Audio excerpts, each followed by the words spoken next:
शिरोडा नाम के गांव में नाथुराम नाम का एक युवक रहा करता था। वो जरूरत से ज्यादा भगवान का भक्त था। बचपन में ही उसके पिता गुजर गए। अपनी माँ शांताबाई के परवरिश में वो बड़ा हुआ। सुबह होते ही वो शांताबाई के पैर छूता था। सिर्फ शांताबाई का ही नहीं, बल्कि झाड़ू, बर्तन, कॉकरोच, छिपकली तक वो पूजा करने में कसर नहीं छोड़ता था। दिन ब दिन उसकी भक्ति मूर्खता में पलटती जा रही थी। सड़क पर चलते वक्त अगर कोई मंदिर दिखा तो बीच सड़क पर वो घंटों पूजा करता था। उसकी वजह से ट्रैफिक जाम हो जाता था। एक दिन गांव का सरपंच दीनानाथ शांताबाई के यहाँ आया। मौसी प्रणाम। नाथुराम के जैसा बच्चा आजकल के जमाने में कहाँ दिखाई देते हैं, पर मुझे लगता है उसकी भक्ति अब हद पार कर रही है। कल तो उसने हद ही कर दिया। कल वो मेरे गौशाला में आकर पूजा पाठ करने लगा। पूजा पाठ करना तो गलत बात नहीं है, पर गौशाला में उसने होम कुंड बनाकर वहां पर यज्ञ करने लगा। आग और धुएं से पूरे गाय परेशान होकर गौशाला छोड़कर भाग गए। कुछ गाय तो मुझे मिले और कुछ अभी तक लापता है। मौसी, मैं आपके सामने हाथ जोड़ता हूँ, जल्दी से आप उसकी शादी करवा दीजिए ताकि वो सुधर जाए। नाथुराम के लिए शहर से एक रिश्ता आया। लड़की पढ़ी लिखी थी और अमीर खानदान की भी। उसका नाम पावनी थी। पावनी से नाथुराम का विवाह हो गया। पावनी एकदम घमंडी थी। वो आते ही सास के ऊपर रौब जताना शुरू कर दी। सास के हाथों सारा काम करवाती थी। सास भी चुपचाप सहन कर लेती थी। नाथुराम का पागलपन यहाँ तक नहीं रुका। वो रोज रात देवी स्तोत्र पढ़कर पावनी को देवी समान मानकर आरती चढ़ाता था। पावनी उसकी हरकतों से परेशान हो गई। सुबह होते ही माँ के साथ साथ पत्नी का भी वो पैर छूता था। उन दोनों को पास पास बिठाकर उनकी पूजा करके आरती चढ़ाता था। शांताबाई पावनी की ओर देखकर हंसने लगी। आपको अगर पता था कि आपका बेटा ऐसा पागल है तो आपने पहले क्यों नहीं बताए? पूजा पाठ करना कोई गलत काम है? वो तो नेक काम कर रहा है। पूजा पाठ तो अच्छी बात होती है, पर पत्नी को ही देवी समान समझकर पूजा करना वो तो पागलपन है। उसका असली पागलपन तो अब तक तुमने देखा कहाँ है। अब तुम्हारी बारी है। इतना कहकर वो अंदर चली गई। पावनी तब मन ही मन ठान ली कि वो अपनी सास को जरूर मजा चखाएगी। उस रात जब नाथुराम घर पर लौटा तो पावनी आकर उससे, पति महोदय, मुझे आपसे थोड़ा विनती है। कल मैंने आपकी तरक्की के लिए हमारे गांव के ग्राम देवता के मंदिर में गांव के सभी लोगों को मुफ्त अन्नदान बांटने का मन्नत मांगी है। आज दोपहर को जब मैं सोई थी तो ग्राम देवता मेरे सपनों में आकर आदेश दिए कि पूरा खाना सासू माँ को ही बनाना होगा, तभी जाकर देवी प्रसन्न होंगे। पावनी ने शांताबाई को पूरी तरह से फंसा दिया।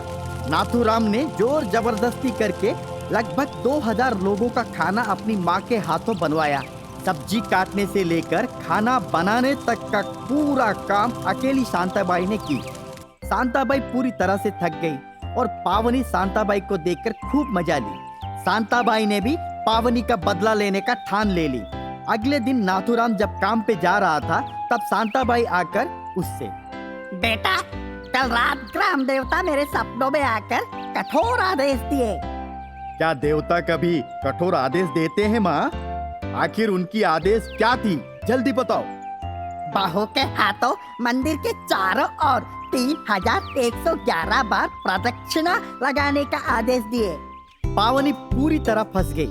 नाथुराम ने जोर जबरदस्ती करके पावनी के हाथों 3111 बार मंदिर के चारों ओर प्रदक्षिणा लगवाया। पावनी का कमर टूट गया। पावनी की हालत देखकर शांताबाई ने भी खूब मजा ली। पावनी तब रोती हुई सास के पास आकर, माँ जी, मुझे माफ कीजिए। इनका पागलपन तो हद से ज्यादा हो रहा है। हम दोनों लड़ेंगे तो नुकसान हम दोनों का ही होगा। हम दोनों एक होकर उनके पागलपन का इलाज करेंगे, नहीं तो हम जीते जी मर जाएंगे। सास और बहू में समझौता हो गई। अब नाथुराम में बदलाव लाना ही उन दोनों का मकसद बन गया। दिसपुर नाम के गांव में काजल नाम की लड़की रहा करती थी। वो एकदम काली कलूटी थी। उसके कालेपन के वजह से कोई उससे शादी नहीं करते थे। काजल के माँ बाप उस बात से परेशान रहते थे। बड़ी मुश्किल से एक रिश्ता पक्का हुआ, पर दूल्हा शादी के दिन ही भाग गया। काजल गुस्से में आकर दर्पण के सामने खड़ी हुई। ये कैसा जन्म तूने लिया? सभी मुझे करमजली बोलते हैं। पैदा होते ही मर क्यों नहीं गई? तू अपने माँ बाप के ऊपर बोझ बन गई है, तुझे जीने का कोई हक नहीं है। उतना कहकर वो उस दर्पण को तोड़ दिया और उस दर्पण के कई टुकड़े हो गए। दर्पण के टुकड़ों में से एक टुकड़ा काजल से बात करने लगा। काजल बेटी, परसों से मैं तुम्हें देखता आ रहा हूँ। तुम दिल की बहुत अच्छी हो, लेकिन आजकल दुनिया बदल गई है बेटी। अंदर की सुंदरता कोई नहीं देखते। तुम फिक्र मत करो, मुझे अपने पास हमेशा रखो। मुझे अपने हाथ में लेकर सर से लेकर पांव तक 3 बार ऊपर से नीचे तक घुमाओ। तुरंत तुम गोरी, चिट्टी और सुंदर बन जाओगी।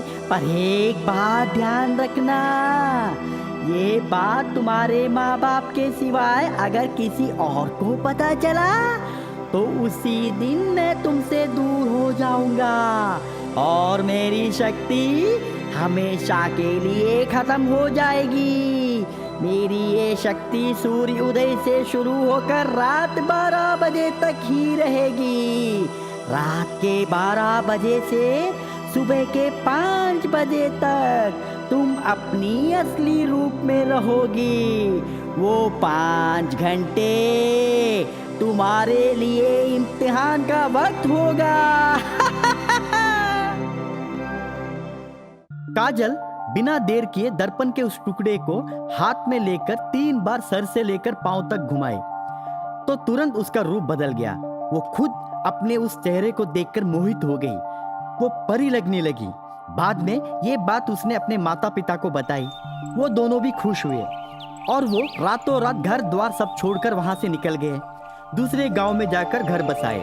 कुछ ही दिनों में एक बड़े घराने में काजल की धूमधाम से शादी हो गई। शादी होने के कुछ ही दिनों में काजल ने अपने अच्छे बर्ताव की वजह से ससुराल में सबका दिल जीत लिया। काजल का पति पवन पूरी तरह से काजल का दीवाना था। रोज सुबह सूरज उगने से पहले उठ जाती थी और रात के 12 बजे से पहले सारे घर वालों के साथ पति को भी सुला देती थी।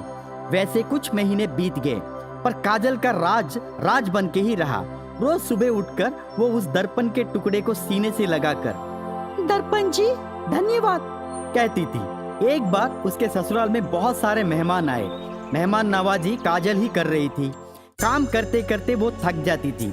एक दिन घर का काम ज्यादा होने के कारण वो गहरी नींद में सो गई और सुबह उठ नहीं पाई।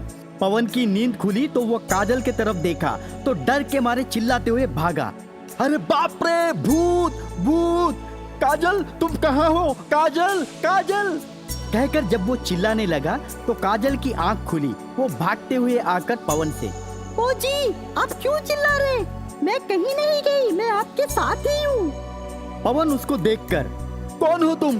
तुम मेरी काजल नहीं हो सकती। मेरी काजल तो अप्सरा जैसी दिखती है और तुम हो कि काली बंदर। बताओ मेरे काजल को तुमने क्या किया?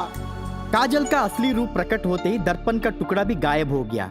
काजल अपनी माँ बाप को बुलाई और सबके सामने उसने अपना गुनाह कबूल किया। उसने पहले ही अपने अच्छे स्वभाव से सबका दिल जीत लिया था। ससुराल वाले और पति पवन सभी उसकी गलती को हंसी हंसी में माफ कर दिए।